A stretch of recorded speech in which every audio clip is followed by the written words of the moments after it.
Hello, good morning all of you. I am Ajay Dubey, lecturer in RPS Inter College.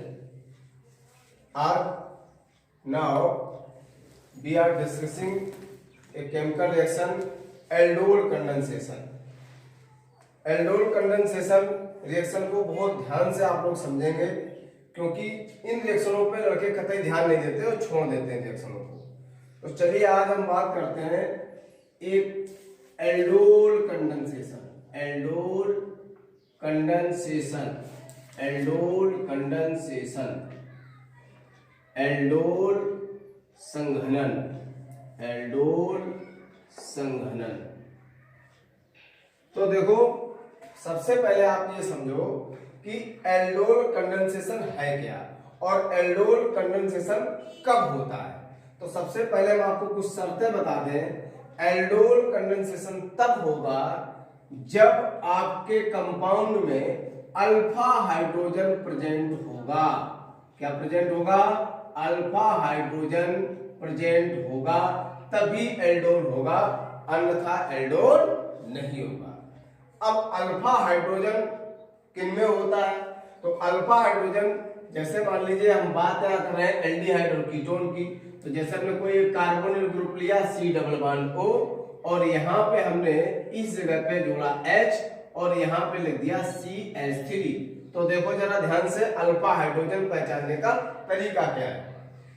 तो जिस carbon, ये carbonyl group है, carbonyl group यानी कोई functional group जो होता है, उस फंक्शनल ग्रुप से जुड़ा हुआ नेक्स्ट कार्बन जो होता है वो क्या कहलाता है? Alpha carbon.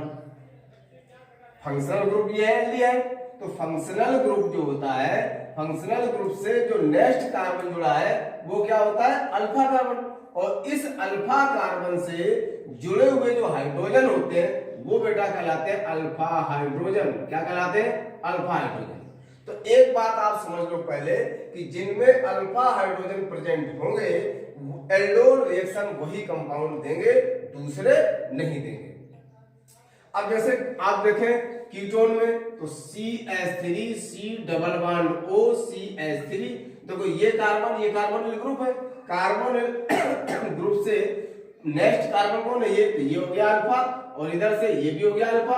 तो इनमें इस अल्फा है, ये अल्फा, तो ये क्या हो गया? Alpha hydrogen. ये क्या हो गया? अल्फा। इसमें 6 अल्फा हाइड्रोजन है, इसमें 3 अल्फा हाइड्रोजन है, इसमें कितने? 6 अल्फा हाइड्रोजन। मतलब ये एल्डोल देगा, ये एल्डोल देगा। इतनी तो बात आप पहले ये समझ लीजिए। अब जैसे हमने लिखा CCl3 और C डबल बॉन्ड OH, ये लिखा हुआ है CCl3 CHO, ट्राइक्लोरोएस्टेल्डिहाइड, या इसको क्लोरल बोलते हैं। तो क्लोरल में भी आप देखो एल्डिहाइड समूह है, CHO समूह है, लेकिन जो ये आपका कार्बोनिल ग्रुप है इससे नेक्स्ट ये अल्फा है, लेकिन इस पर कहीं भी हाइड्रोजन नहीं जुड़ा है। अर्थात हम कह सकते हैं कि क्लोरल में अल्फा हाइड्रोजन प्रेजेंट नहीं है। तो बताओ ये एल्डोल देगा? ये कतई एल्डोल नहीं देगा, ये एल्डोल नहीं दे सकता। अब जैसे हमने लिखा C6H5CHO यानी बेंजल्डिहाइड लिखा, तो बेंजल्डिहाइड में देखो ये अल्फा है और लेकिन यहाँ पे ये डबल बॉन्ड से जुड़ा, ये सिंगल बॉन्ड से, ये एक वैलेंसी CH इसकी कार्बोनिल ग्रुप से यानी एल्डिहाइड से संतुष्ट हो रही। और अब आप यहाँ देखो ध्यान से, तो यहाँ अल्फा हाइड्रोजन नहीं है, यानी ये भी एल्डोल रिएक्शन नहीं देगा। जैसे हम देखें formaldehyde HC double bond OH, आप देखो यहाँ ये आपका हो गया मेन फंक्शनल ग्रुप और इससे नेक्स्ट होनी चाहिए क्या? कार्बन, वो इसमें कार्बन नहीं है, लिहाजा इसमें भी अल्फा हाइड्रोजन नहीं है। तो ये जो कंपाउंड है ये एल्डोल नहीं देंगे। पहले तो हम ये समझेंगे कि कौन एल्डोल देगा और कौन एल्डोल नहीं देगा, फिर समझेंगे एल्डोल है क्या। और ये आप देखो इसमें अल्फा है, इसमें अल्फा है, तो ये एल्डोल देगा, ये एल्डोल देगा। मतलब एस्टल्डिहाइड या एथेनल, ये क्या है? एस्टल्डिहाइड या एथेनल, ये क्या? एसीटोन या प्रोपेनोन यानी कीटोन है ये। तो ये आपका क्या देगा? ये आपका एल्डोल देगा। अब ये एल्डोल क्यों देंगे? क्योंकि इनमें अल्फा हाइड्रोजन प्रेजेंट है। तो एल्डोल की सबसे पहली शर्त है कि एल्डोल वे देते हैं, एल्डोल रिएक्शन वे देंगे जिनमें अल्फा हाइड्रोजन प्रेजेंट है। अब आते हैं दूसरी बात, अल्फा हाइड्रोजन प्रेजेंट होने से क्या होता है? कारण यह है कि जो अल्फा हाइड्रोजन होता है, अल्फा हाइड्रोजन एसिडिक होता है। तो एसिडिक होता है तो ये आसानी से H+ दे सकता है, यानी प्रोटॉन डोनेट कर सकता है। तो अल्फा हाइड्रोजन जो होते हैं वो कैसे होते हैं, प्रोटॉन डोनर होते हैं। या हम कह सकते हैं कि अल्फा जो हाइड्रोजन होता है, अल्फा हाइड्रोजन जो होता है वो कैसा होता है, alpha hydrogen is more acidic, यानी ये एसिडिक होता है। तो एसिडिक होने की वजह से ये क्या बन सकता है, ये प्रोटॉन डोनर हो सकता है। क्या हो सकता है, प्रोटॉन डोनर हो सकता है। इस वजह से एल्डोल वे देते हैं जिनमें अल्फा हाइड्रोजन प्रेजेंट होता है, और अल्फा हाइड्रोजन किन में प्रेजेंट होता है, किन में प्रेजेंट नहीं होता, ये बात भी आपने समझ ली। अब बात आती है कंडेंसेशन की, यानी संघनन की बात आती है। तो संघनन का मतलब क्या होता है, संघनन यानी कंडेंसेशन। ऑलरेडी कंडेंसेशन आपकी एक प्रकार की एडिशन रिएक्शन होती है, योग क्रिया होती है। क्या होती है, योग क्रिया होती है, यानी condensation always is additional reaction. But लेकिन फर्क क्या होता है, फर्क ये होता है कि कंडेंसेशन में जो सह उत्पाद यानी बाई प्रोडक्ट के रूप में छोटे मॉलिक्यूल जो होते हैं वो आपके कैसे हो जाते हैं, रिमूव हो जाते हैं। यानी इन केस ऑफ कंडेंसेशन छोटे मॉलिक्यूल जैसे H2O, जैसे CH3OH मेथिल अल्कोहल, या हम बात कर ले जैसे अमोनिया, ये छोटे छोटे अणु बाहर निकल जाते हैं। तब इस प्रकार की एडिशनल रिएक्शन को हम एल्डोल कंडेंसेशन कहते हैं। बात समझ में आ रही है आपको। पहले एल्डोल कंडेंसेशन क्या है, एल्डोल की तो बाद में बात करें। संघनन का मतलब है कि संघनन एक प्रकार की एडिशनल रिएक्शन है, योग क्रिया है। लेकिन फर्क यह है कि इसमें छोटे मॉलिक्यूल जैसे H2O, जैसे मेथिल अल्कोहल, जैसे अमोनिया, छोटे छोटे अणु बाई प्रोडक्ट के रूप में बाहर निकल जाते हैं। इस क्रिया को हम क्या कहते हैं, संघनन कहते हैं। क्या कहते हैं, संघनन। एक तीसरी और इंपॉर्टेंट बात है कि जो एल्डोल कंडेंसेशन है, इस रिएक्शन के लिए हमको क्या चाहिए, डाइल्यूट NaOH। क्या चाहिए, डाइल्यूट NaOH या K2CO3 या BaOH का होल पाइप, बेरियम हाइड्रोक्साइड, इन रिएजेंट्स की आवश्यकता होती है, तब जाकर के हमारा एल्डोल बनता है। तो चलो आओ अब देखते हैं एल्डोल कैसे बनता है और कैसे क्रिया इसकी होती है। तो देखो एल्डोल होगा किन में, जैसा कि मैंने पहले बताया कि एल्डोल के लिए अल्फा हाइड्रोजन वाला आपका कार्बोनिल कंपाउंड होना चाहिए। तो एल्डोल में हमने मान लीजिए पहले ले लिया CH3 और CHO, ये हमने लिया एस्टल्डिहाइड। क्या लिया, एस्टल्डिहाइड। अब हम क्या कर रहे हैं, जरा ध्यान से समझना। इसको हमने लिख दिया CH2 और इसमें अल्फा हाइड्रोजन है, एक हाइड्रोजन हमने बाहर रखा। अब जरा देखना बेटा ध्यान से, हम रिएक्शन इसकी करा रहे हैं डाइल्यूट NaOH से। अब डाइल्यूट मतलब पानी है इसमें उपस्थित, और NaOH, तो इसको आपको आगे चल के हीट भी करना पड़ेगा रिएक्शन को। यानी इस प्रकार से लिखी होगी तो समझ लेना कि एल्डोल होगा। पहले तो ये समझो कि ये एल्डोल देगी कि नहीं देगी। तो देखो ये एल्डोल देगा, इसलिए एल्डोल देगा क्योंकि इसमें जो एल्डिहाइड हमने लिया है वो कैसा है, अल्फा हाइड्रोजन वाला है। अब यहाँ पे रिएक्शन में क्या लिखा होगा, ऊपर लिखा होगा डाइल्यूट NaOH और हीट का चिन्ह बना होगा, सिंबल बना होगा। तो अब ये एल्डोल देगा। देखो हम इसके पूरी विधि आपको समझाते हैं कैसे रिएक्शन को आप समझेंगे। तो अब उसमें होगा क्या कि NaOH है तो ये यहां से क्या देगा, OH माइनस, और OH माइनस क्या है, OH minus react as a base. अब ये बेस का काम करेगा, और बेस क्या करता है, प्रोटॉन को एक्सेप्ट करता है। तो अब क्या होगा जरा देखना, ये जो कार्बन है ये क्या करता है, इस इलेक्ट्रॉन को अपना वापस लेता है। तो जब ये इलेक्ट्रॉनों को वापस लेगा, जरा ध्यान से समझना रिएक्शन को, तो यहां से क्या बन जाएगा H+, और ये OH क्या करेगा, H+। तो जैसे ये होगा तो क्या होगा, H2O बाहर हो जाएगा। H2O हो गया बाहर कि नहीं हो गया, यहां से H2O बाहर हो गया। अब देखो जरा बचा क्या है, CH2, और इस पे क्या आ गया, माइनस चार्ज, क्योंकि इसने इलेक्ट्रॉन ले लिए तो माइनस चार्ज आ गया। और यहां क्या बना, C डबल बॉन्ड O और H, ऐसे लिख दिया हमने। बात समझ आती है आपको। अब आप देखो ये क्या बन गया, ये बेटा बन गया कार्बेनियन। क्या बन गया, कार्बेनियन बन गया। क्या बन गया, या कार्ब एनायन बन गया। क्या बन गया, कार्ब एनायन। और कार्ब एनायन ये जो बना है ये स्टेबल है बेटा। क्यों स्टेबल है, ये ड्यू टू रेजोनेंस स्टेबल है। यहाँ रेजोनेंस है, आप देखो कैसे रेजोनेंस है, minus sigma pi bond minus यानी माइनस सिग्मा निगेटिव चार्ज है निगेटिव सिग्मा और पाई बॉन्ड यानी क्या होगा रेजोनेंस।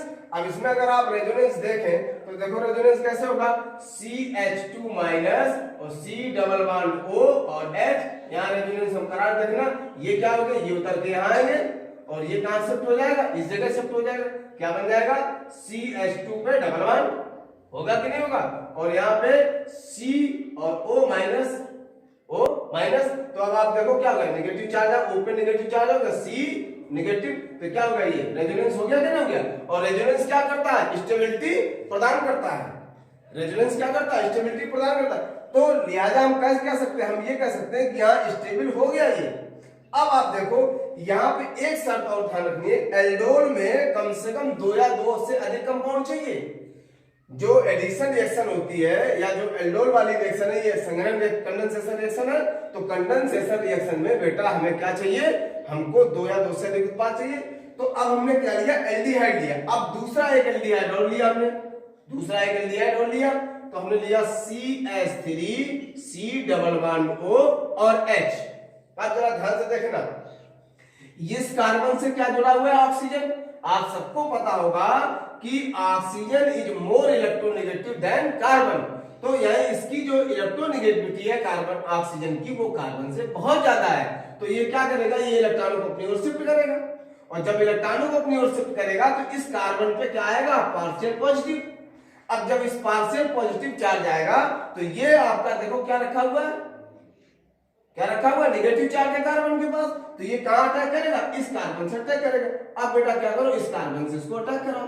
तो जैसे ये कार्बन से अटैक करेगा जरा देखो होगा क्या यहां से इसको जोड़ो इसको पहले लिख लो CHO इधर से लिखना शुरू किया मैं CHO और यहाँ क्या हो गया CH2 और इसने बॉन्ड किससे बना लिया इस कार्बन से किससे बना लिया इस कार्बन से। तो यहाँ क्या हो गया C और यहाँ C के साथ क्या हो गया O माइनस हो गया C के साथ क्या O माइनस और यहाँ इस CH2 को इसके साथ जोड़ रहे हैं ये C इसकी अगली वैलेंसी किसके द्वारा CH3 के द्वारा ठीक है और एक वैलेंसी किसके द्वारा इसकी H के द्वारा। ये कंपाउंड आपका एक बन गया इतना कंपाउंड। यहां तक आपको बिल्कुल समझ में आया होगा। ये CH2 पे जो नेगेटिव चार्ज है ये इसने किसको यहां से इसने बॉन्ड बना लिया।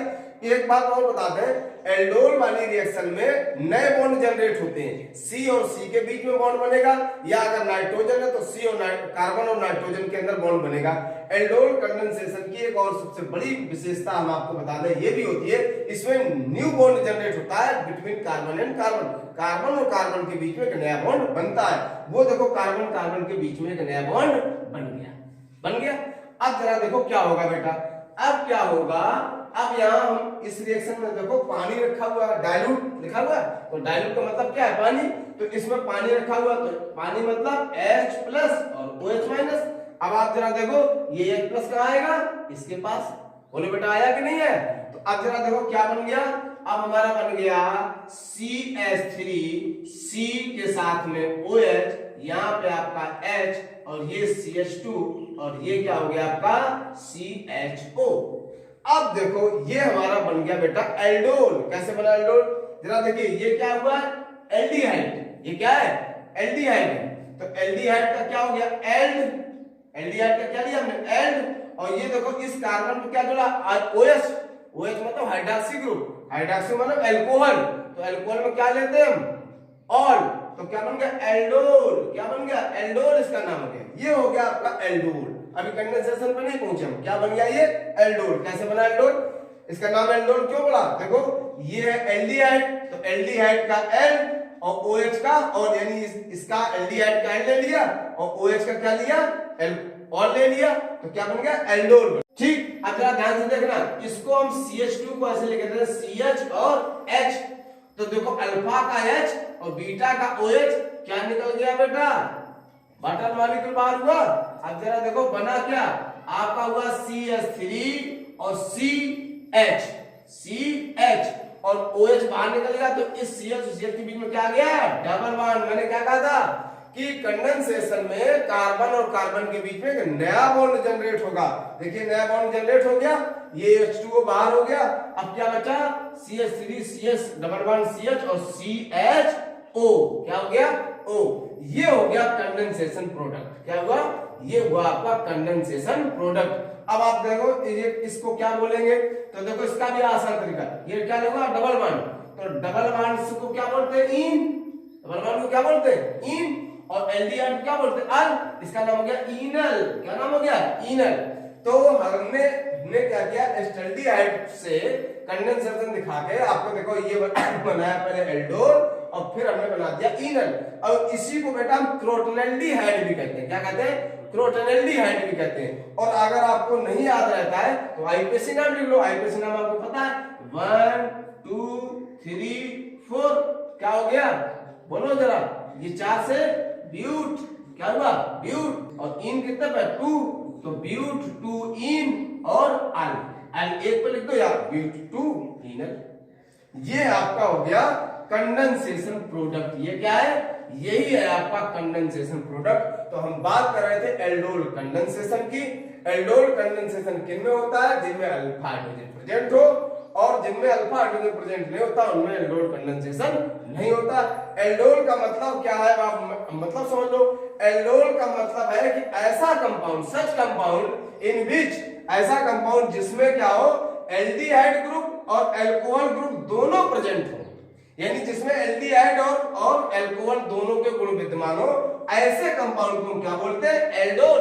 और इस एल्डोल से जब हम अल्फा पोजीशन से H और बीटा पोजीशन से OH को बाहर कर देते हैं तो इस प्रकार के प्रोडक्ट को क्या बोलते हैं, एल्डोल कंडेंसेशन।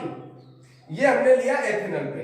अब हमने बात करी थी कि एथेनॉल के साथ साथ क्या हम कीटोन पे भी ले सकते हैं, तो चलिए आइए लेते हैं हम कीटोन।